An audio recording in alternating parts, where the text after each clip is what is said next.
Hello everyone, welcome back to another video. I am Soma. আজকের ভিডিওতে আমরা প্র্যাকটিস করব বেশ কিছু ন্যারেশন চেঞ্জ। তো আমরা যারা 11-এর পরীক্ষা দেব সেকেন্ড সেমিস্টার, তাদের জন্য অবশ্যই ভিডিওটি দারুণ হেল্পফুল হবে। এছাড়াও বিভিন্ন এক্সামের জন্য আমরা যারা পরীক্ষা দেব তাদের জন্যও কিন্তু হেল্পফুল। তো ন্যারেশন চেঞ্জ মানে হচ্ছে উক্তি পরিবর্তন। উক্তি পরিবর্তন যেমন কি, ধরো আমি একজনকে একটা কথা বললাম, যে আমি বলেছি সেই কথাটা সে যখন আরো একজনকে বলছে, তাহলে এইরকম ভাবেই উক্তিটা পরিবর্তন হয়। যেমন আমি কাউকে বলেছিলাম যে আমি বাজারে গিয়েছিলাম, তো সে আবার আরেকজনকে কি বললো, যে ও আমাকে বলেছে যে ও বাজারে গিয়েছিল। তো এই রকম যে ব্যাপারটা, সেটাই হচ্ছে ন্যারেশন চেঞ্জ। ন্যারেশন হচ্ছে চেঞ্জ করতে হয় ডাইরেক্ট থেকে ইনডাইরেক্ট, বা ইনডাইরেক্ট থাকলে direct. Hello everyone, welcome back to another video. I am Soma. আজকের ক্লাসে আমরা আলোচনা করব ন্যারেশন চেঞ্জ নিয়ে। তো আমরা যারা 11-এর পরীক্ষা দেব সেকেন্ড সেমিস্টার, তাদের জন্য ভিডিওটি দারুণ হেল্পফুল হতে চলেছে। এছাড়াও আমরা যারা বিভিন্ন ক্লাসে পড়ি 5 থেকে 12 পর্যন্ত, সবার জন্যই কিন্তু ভিডিওটি হেল্পফুল, কারণ এখানে আমরা ন্যারেশন কিভাবে চেঞ্জ করতে হয় পুরো ডিটেলসে জানবো। ওকে, তো আজকের ভিডিওটি স্টার্ট করছি। তো দেখো, ন্যারেশন চেঞ্জ, ন্যারেশন মানেটা কি? ন্যারেশন মানে হচ্ছে উক্তি। অর্থাৎ আমি কোনো একটা কথা বললাম, যে আমি বললাম যে আমি সেখানে যাব, তাহলে এই যে একটা উক্তি হলো, এটা হচ্ছে ডাইরেক্ট, অর্থাৎ আমি সরাসরি বললাম, প্রত্যক্ষ উক্তি। এইবার আমার এই কথাটা যখন হয়তো আমি যাকে বলেছি সে আরেকজনের কাছে বলছে, তাহলে তখন কি সে পরোক্ষভাবে বলছে, মানে আমার কথাটাই বলছে সে অন্য কাউকে, তাহলে এটা হচ্ছে ইনডাইরেক্ট স্পিচ, পরোক্ষ উক্তি। তো আজকে আমরা ডাইরেক্ট স্পিচ থেকে কিভাবে ইনডাইরেক্ট স্পিচে চেঞ্জ করতে হয় সেটা শিখবো। 5 ধরনের সেন্টেন্স রয়েছে, এই 5 রকম সেন্টেন্সের উপর বেস করে কিন্তু ন্যারেশন চেঞ্জ আমরা শিখবো। কি কি সেন্টেন্স রয়েছে? Assertive sentence, interrogative sentence, imperative sentence, objective sentence আর এক্সক্লামেটরি সেন্টেন্স। ওকে, এগুলো আমি আর লিখে দিচ্ছি না, আমরা ডিরেক্ট ফার্স্ট যে সেন্টেন্সটার কথা বললাম অ্যাসার্টিভ সেন্টেন্স, এই সেন্টেন্সের ন্যারেশন চেঞ্জ নিয়ে প্রথমেই আলোচনা করব। ওকে, অ্যাসার্টিভ সেন্টেন্স মানেটা কি? অ্যাসার্টিভ মানে হচ্ছে বিবৃতিমূলক বা বর্ণনামূলক বাক্য।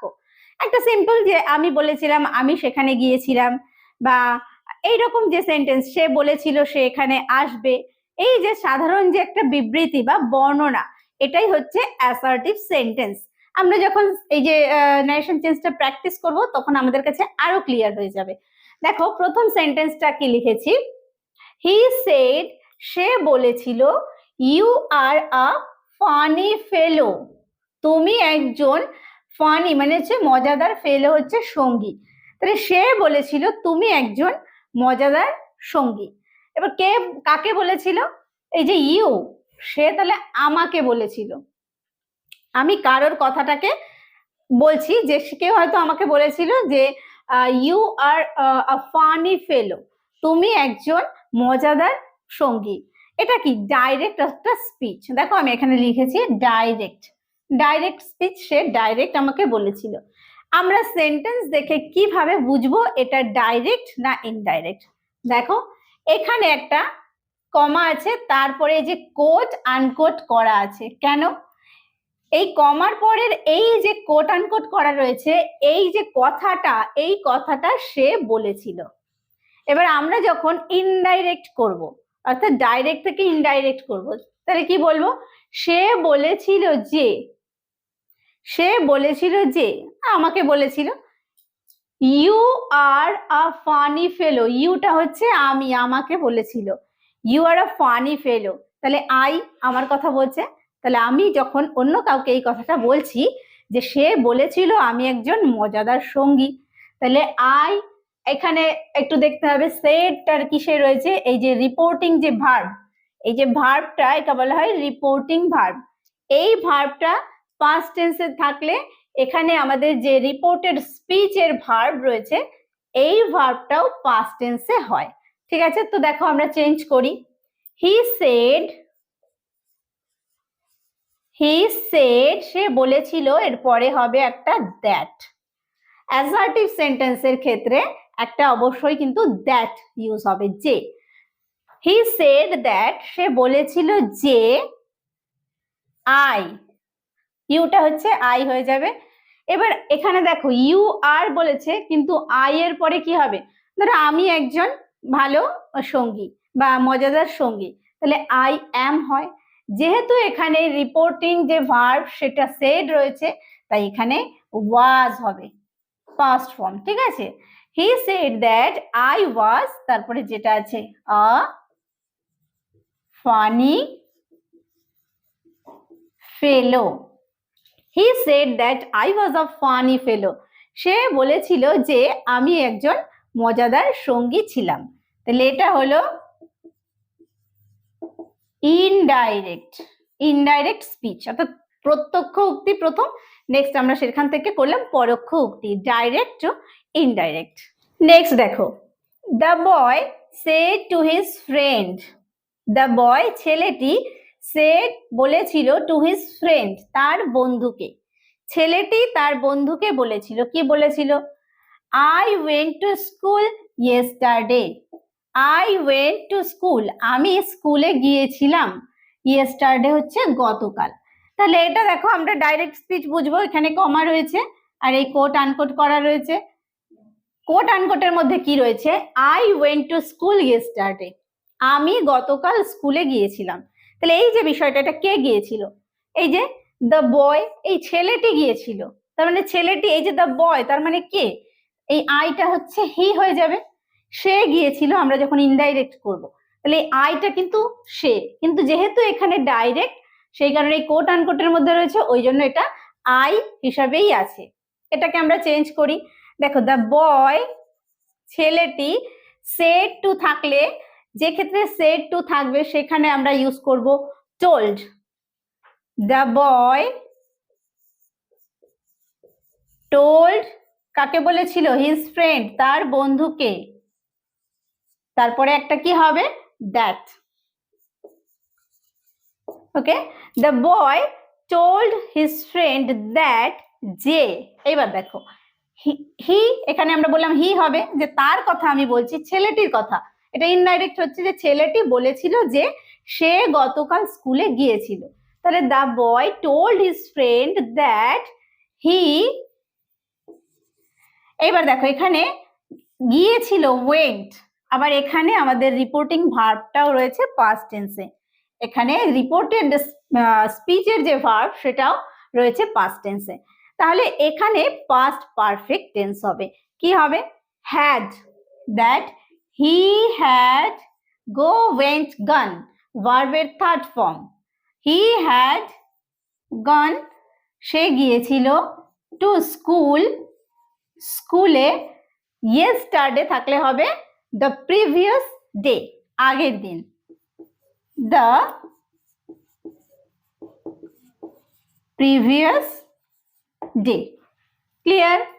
The boy told his friend that he had gone to school the previous day. Clear হলো? নেক্সট দেখো, উই ডোন্ট নো, আমরা জানি না। আনসার্ড দ্য চিলড্রেন, ছেলেমেয়েরা বা বাচ্চারা উত্তর দিয়েছিল। হি হ্যাজ গন অ্যাওয়ে, সে চলে গেছে। আমরা জানি না, সে চলে গেছে, এটা আনসার দিল কে? ছেলেমেয়েরা। তাহলে এখানে দেখো কোট আনকোটে রয়েছে এই যে উই ডোন্ট নো আর হি হ্যাজ গন অ্যাওয়ে, এই পার্টটুকু। কিন্তু এখানে আনসার দ্য চিলড্রেন, এই যে বিষয়টা, এটা হচ্ছে আমাদের প্রথমে আসবে ইনডাইরেক্ট করার সময়। তাহলে এখানে আমরা লিখবো the children answered, the children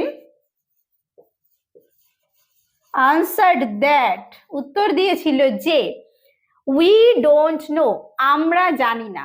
তাহলে তারা জানে না, তারা উত্তর দিয়েছিল তারা জানে না, আমরা যখন ইনডাইরেক্ট করছি তারা জানে না, তাহলে দে, উইটা হয়ে যাবে দে, দে।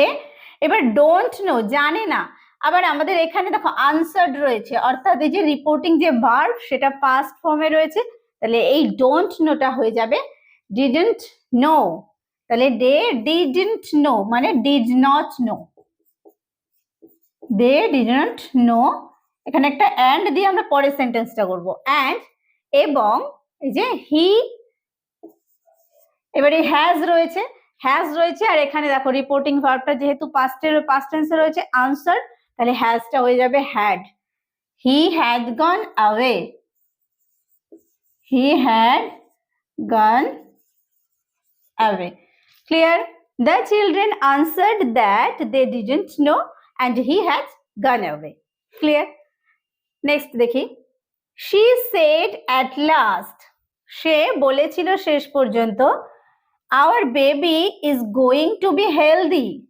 Our baby, আমাদের বাচ্চা, is going to be healthy মানে আস্তে আস্তে স্বাস্থ্যবান হচ্ছে। তাহলে এটা ডাইরেক্টে রয়েছে, ইনডাইরেক্ট কি হবে? she said at last, she said at last that, সে বলেছিল শেষ পর্যন্ত যে our baby মানে তাদের বেবির কথা বলছে, তাহলে their baby,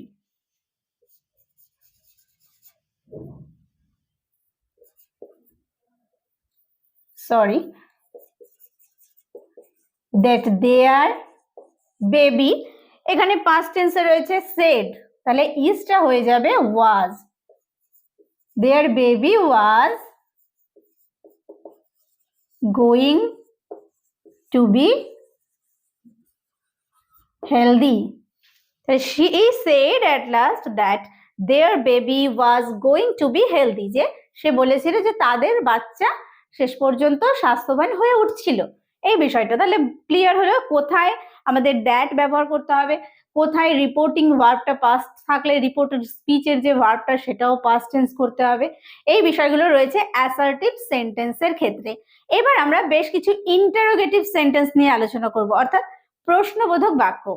যখন কেউ প্রশ্ন করেছে, বলছি যে সে আমাকে জিজ্ঞেস করেছিল হোয়াট ইজ ইউর নেম, তাহলে সে আমাকে জিজ্ঞেস করেছিল, তারপরে হোয়াট ইজ ইউর নেম, তোমার নাম কি, তাহলে এটা প্রশ্ন।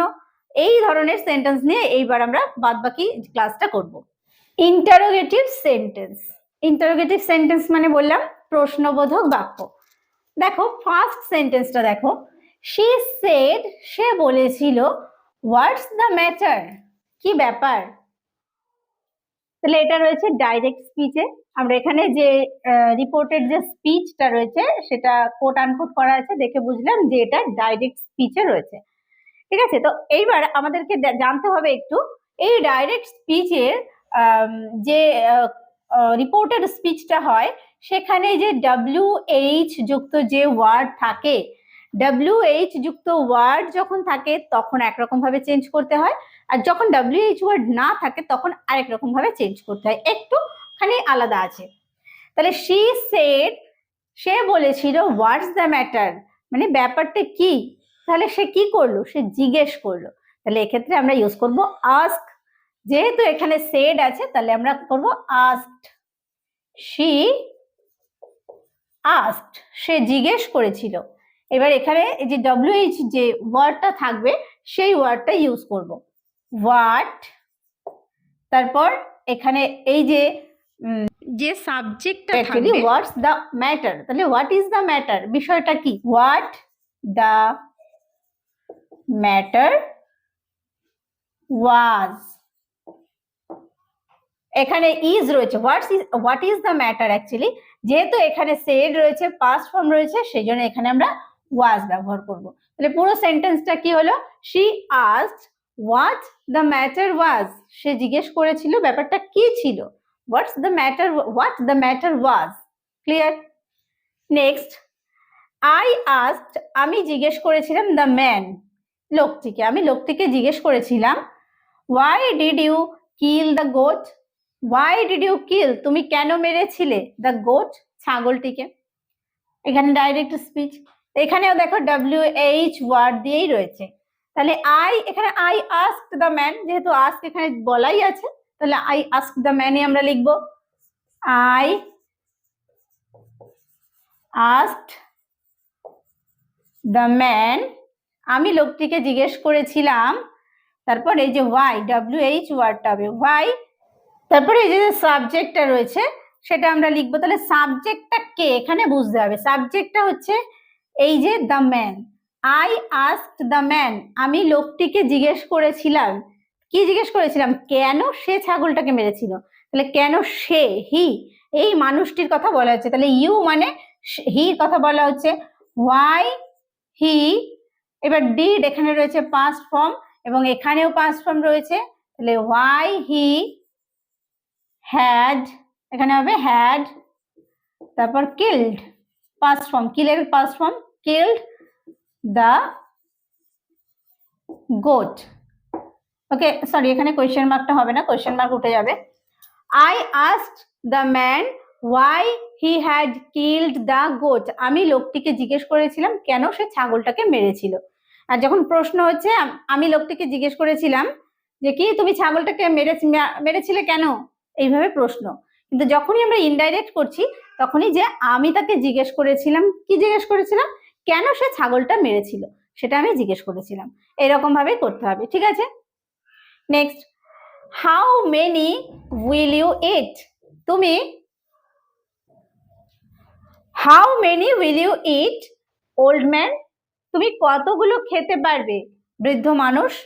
দ্য ভেন্ডর সেড, ভেন্ডর বলেছিল, তার মানে ভেন্ডর কি, সে জিজ্ঞেস করেছিল। তাহলে the vendor asked, the vendor asked, কাকে জিজ্ঞেস করেছিল, এই যে ওল্ড ম্যান, বৃদ্ধ লোকটিকে। আস্কড দ্য ওল্ড ম্যান, বৃদ্ধ লোকটিকে জিজ্ঞেস করেছিল যে কি, how many will you eat, তুমি কতগুলো খেতে পারবে। এবারে যে হাউ মেনি, দেখো হাউ এটাও WH ওয়ার্ড, তাহলে এখানে হয়ে যাবে হাউ, হাউটাও কিন্তু WH ওয়ার্ডের মধ্যেই পড়ে, ঠিক আছে। হাউ মেনি, কতগুলো, এখানে ইউ, ইউটাকে, এই যে সাবজেক্ট যে ইউটা রয়েছে, ইউটা হচ্ছে এই ওল্ড ম্যান বা বৃদ্ধ লোকটি, তাহলে কতগুলো সে খেতে পারবে।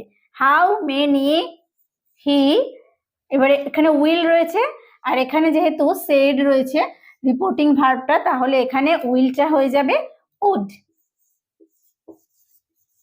How many he would eat, সে কতগুলো খেতে পারবে। তাহলে পুরোটা কি হলো, the vendor asked the old man how many he would eat. Okay, next, will it be all right, সব কিছু কি, এটা কি সব ঠিক হবে। কাজল আস্কড, কাজল জিজ্ঞেস করেছিল, তাহলে কাজল জিজ্ঞেস করেছিল যে এটা কি সব ঠিক হবে।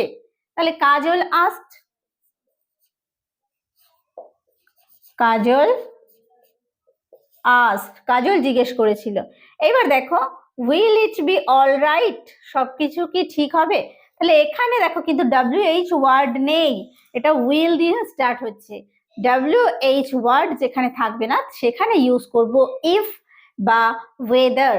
তাহলে ইফ দিয়ে করি, কাজল আস্কড ইফ, এই যে ইট, ইফ ইট, উইলটা হয়ে যাবে উড যেহেতু এটা আস্কড রয়েছে।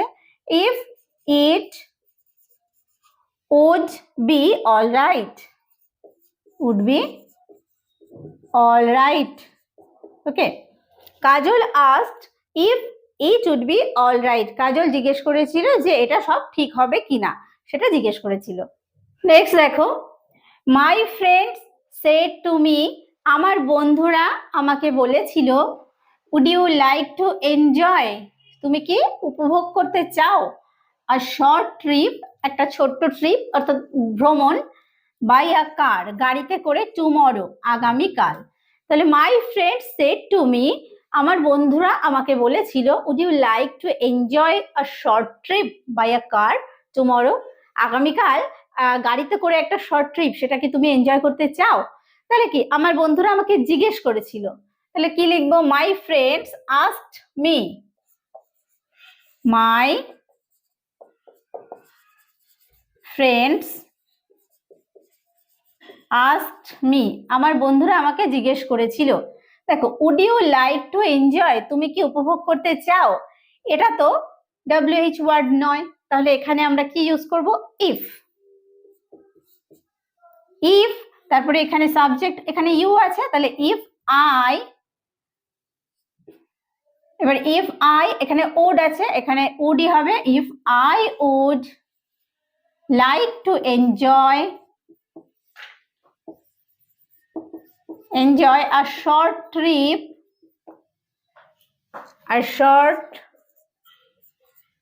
by car tomorrow থাকলে হবে the next day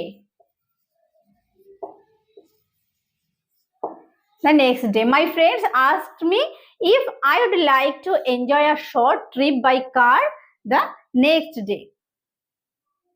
Next, Sonu said to Ranu, Sonu রানুকে বলেছিল, why are you not going to school today?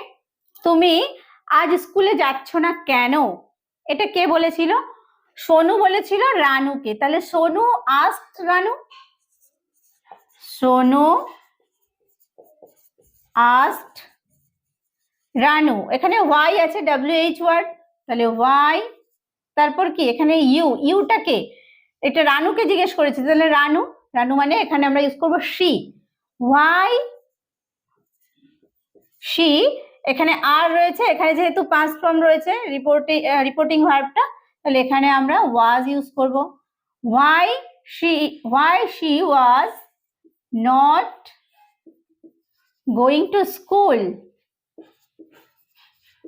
Today থাকলে হচ্ছে দ্যাট ডে। তাহলে পুরোটা হলো Sonu asked Ranu why she was not going to school that day. Sonu রানুকে জিজ্ঞেস করেছিল কেন সেই দিন সে স্কুলে যাচ্ছিল না। তো আমরা ইন্টারোগেটিভ সেন্টেন্সটা শিখলাম যে কিভাবে আমরা WH ওয়ার্ড যখন থাকে, WH ওয়ার্ড দিয়ে কোয়েশ্চেন থাকে কিভাবে চেঞ্জ করব, এবং যেটা WH ওয়ার্ড থাকে না, অর্থাৎ যে রিপোর্টেড স্পিচটা কোট আনকোটের মধ্যে থাকে, যেটা যখন WH ওয়ার্ড থাকে না তখন আমরা ইফ বা ওয়েদার ইউজ করতে পারি, সেই রকম ভাবে আমরা এই সেন্টেন্স গুলো প্র্যাকটিস করব। তো আজকে আমরা অ্যাসার্টিভ সেন্টেন্স আর ইন্টারোগেটিভ সেন্টেন্স নিয়ে আলোচনা করলাম। আশা করছি ভিডিওটি তোমাদের কাছে হেল্পফুল হবে। যদি ভালো লেগে থাকে অবশ্যই একটা লাইক এবং কমেন্ট করতে একদমই ভুলবে না। নেক্সট ক্লাসে আমরা এর পরের যে সেন্টেন্স গুলো আছে সেগুলো দিয়ে কিভাবে ন্যারেশন চেঞ্জ করতে হয় সেই বিষয়গুলো নিয়ে আলোচনা করব। তো আজকের ভিডিওটি শেষ পর্যন্ত দেখার জন্য প্রত্যেককে থ্যাংক ইউ। দেখা হবে নেক্সট ভিডিওতে।